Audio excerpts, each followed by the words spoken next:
বৈশাখ তো প্রায় শেষ, এরপরই মধুমাস জ্যৈষ্ঠ।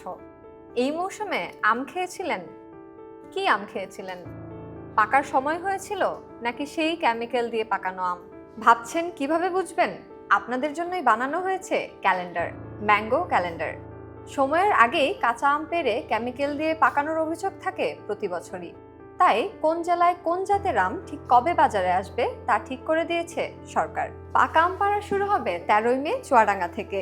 গোপালভোগ, ক্ষীরসাপাত বাগান থেকে যাবে বাজারে। আর জনপ্রিয় হিমসাগর পাওয়া যাবে 22 মে থেকে। রাজশাহীতে আম পাড়া শুরু হবে 15ই মে গুটি আম দিয়ে। এরপর একে একে আসবে গোপালভোগ, রানী পছন্দ, হিমসাগর, ল্যাংড়া এবং ফজলি। আরেক জেলা নওগাঁয় আম পাড়া শুরু হবে 22 মে থেকে।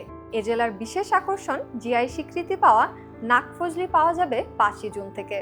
আর 10 জুন থেকে ল্যাংড়া আর হাড়িভাঙা আমও পাওয়া যাবে। সাতক্ষীরায় অবশ্য পাকা আমের মৌসুম শুরু হয়ে গেছে অনেক আগে থেকেই।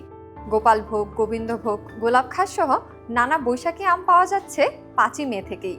আর 15 মে থেকে পাওয়া যাবে হিমসাগর। ঠিক জাতের আম ঠিক সময়ে যেন পাড়া হয় তাই বানানো হয়েছে এই ম্যাঙ্গো ক্যালেন্ডার। কারণ সময়ের আগে পেরে কৃত্রিমভাবে পাকালে শুধু স্বাদই নষ্ট হয় না, তৈরি হয় স্বাস্থ্য ঝুঁকিও। তাই এবার আম কিনতে গেলে শুধু দাম না, দেখে নিন জাত এবং তারিখও।